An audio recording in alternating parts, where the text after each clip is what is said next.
Assalamualaikum warahmatullahi wabarakatuh. Waalaikumsalam warahmatullahi wabarakatuh. Selamat malam buat Umal Badi semuanya.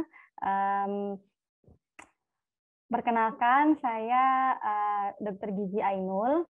Saya akan memandu materi pada malam hari ini. Judul materi kita itu tentang furcation involvement dan gingival recession.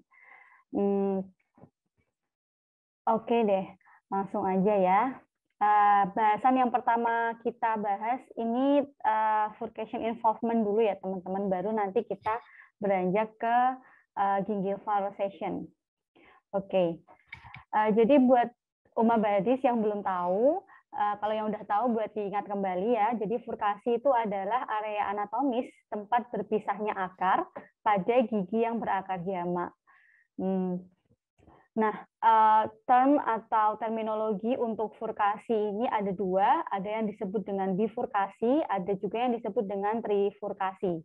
Untuk bifurkasi sendiri itu sebutan untuk furkasi yang ada pada gigi berakar dua, itu biasanya di gigi molar bawah atau gigi premolar atas gitu. Kemudian untuk trifurkasi itu dimiliki oleh gigi yang berakar tiga. Biasanya itu ada di gigi molar atas ya. Lalu furcation involvement itu apa? Furcation involvement itu adalah invasi dari penyakit periodontal pada area bifurkasi atau trifurkasi.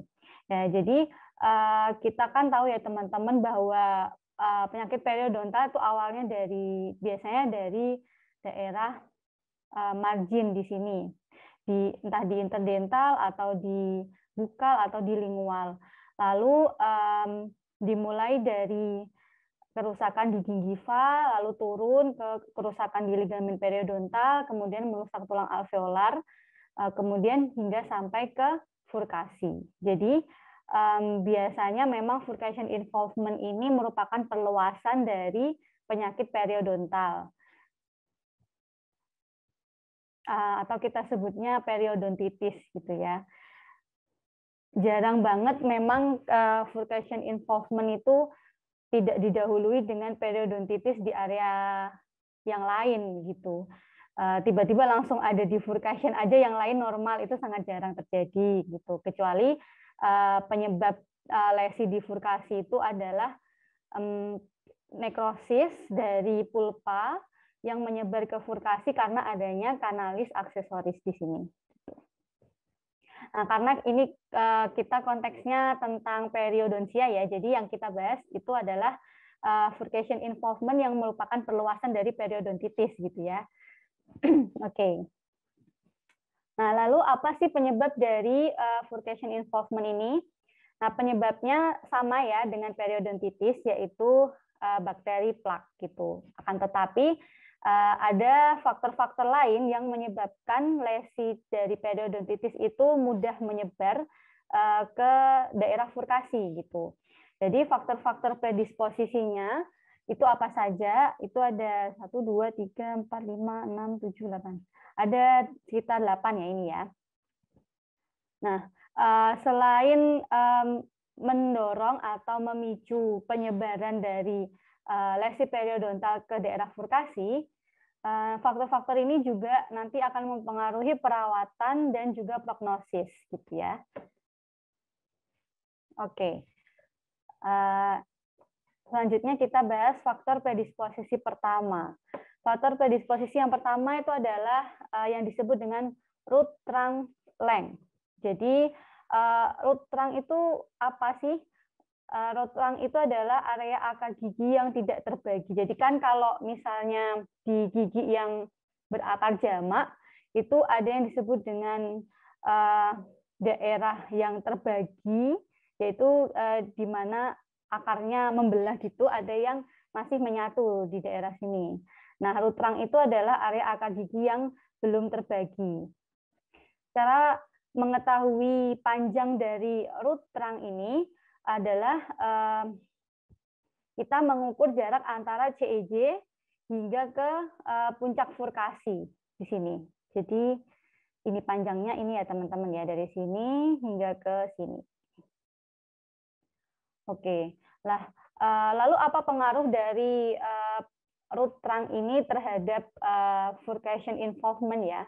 Jadi kalau misalnya root trunknya ini semakin pendek, panjangnya itu kan pendek, maka semakin rentan gigi tersebut itu mengalami furcation involvement gitu.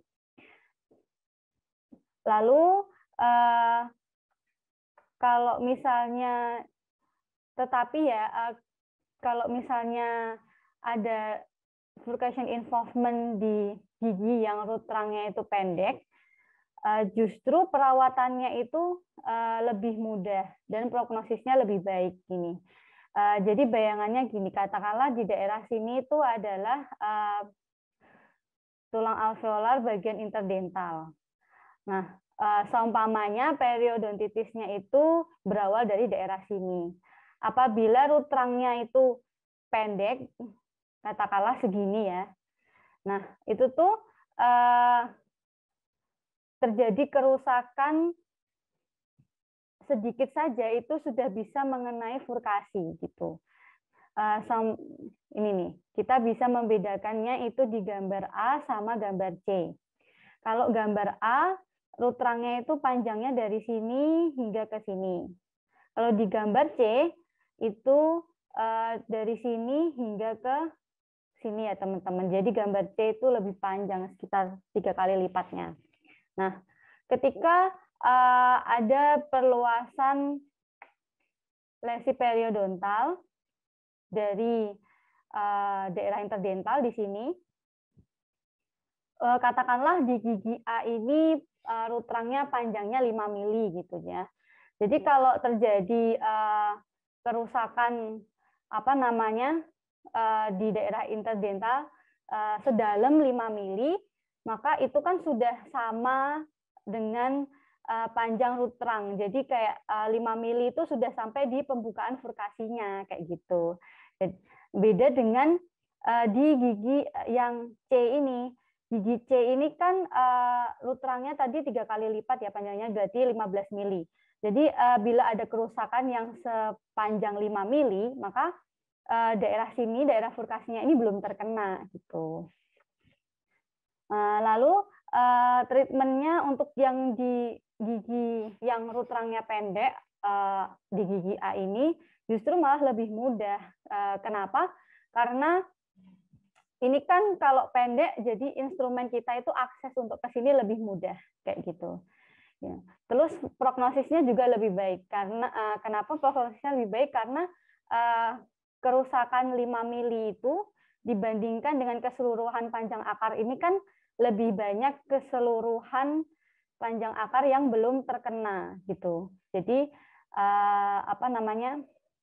prognosisnya itu juga bisa lebih baik karena yang pertama instrumen kita untuk menjangkau daerah lesi ini lebih mudah sehingga perawatan kita jadi lebih optimal.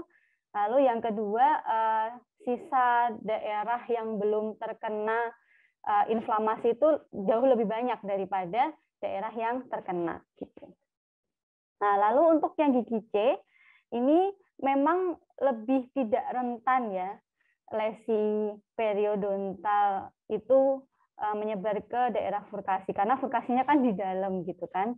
Nah, tetapi sekalinya furkasinya itu terlibat, justru treatmentnya akan menjadi sulit dan prognosisnya buruk gitu. Karena kan teman-teman kebayang ya kalau misalnya periodontitisnya udah sampai bawah sini, berarti otomatis tulang alveolar yang menyangga itu tinggal sedikit banget, tinggal sepertiganya. Jadi kayak kalau gigi itu mau dipertahankan, mau dilakukan perawatan periodontal, prognosisnya itu akan buruk gitu. Lalu lanjut, yang selanjutnya faktor predisposisi yang selanjutnya adalah root length atau panjang akar ya. Jadi kalau misalnya akarnya pendek, tetapi root trunk-nya itu panjang, maka saat terjadi furcation involvement itu sebagian besar tulang yang menyangga gigi itu telah hilang. Jadi hal ini menyebabkan prognosis dari perawatan periodontal pada gigi tersebut menjadi buruk. Gitu. Lalu sebaliknya, kalau misalnya akarnya panjang dan rutrangnya itu pendek sampai sedang alias normal-normal saja kayak gitu, maka prognosis perawatannya baik karena masih ada struktur yang lain yang cukup untuk menyangga gigi tersebut. Lalu faktor predisposisi ketiga adalah dimensi intraradikuler. Jadi yang dimaksud dengan dimensi intraradikuler itu adalah derajat terpisahnya akar. Jadi seberapa besar akar itu terpisah, gitu. Atau apa namanya? Ada yang menyebut sebagai degree of separation, gitu ya. Nah, ini sudah ada di gambar. Degree of separation itu dilihat dari ini, seberapa besar sudut yang terbentuk antara akar yang satu dengan akar yang satunya lagi gitu. Kalau semakin akarnya itu semakin divergen atau semakin menyebar, maka akses dari instrumen kita itu akan lebih baik, sehingga perawatan yang kita lakukan bisa lebih optimal dan prognosisnya jadi lebih baik. Itu. Tapi kalau misalnya akar dari gigi tersebut itu konvergen bahkan menyatu ya, maka akan menghalangi akses dari instrumen itu ke daerah sini gitu kan, nggak bisa membersihkan sampai optimal di daerah bawah akarnya gitu ya. Di daerah intraradikuler ini kan nggak bisa tercapai karena dia kayak membentuk halangan gitu kan. Nah maka karena akses dari instrumennya kurang baik, jadi perawatannya jadi kurang optimal, sehingga prognosisnya jadi lebih buruk daripada akar yang divergen tadi. Lalu yang ketiga adalah bentuk akar sendiri gitu. Nah, biasanya bentuk akar yang perlu diwaspadai itu adalah akar yang bengkok pada daerah sepertiga apikal gitu ya. Karena biasanya pada akar-akar ini itu bisa menyebabkan komplikasi perawatan dan rawan terjadinya fraktur akal vertikal gitu.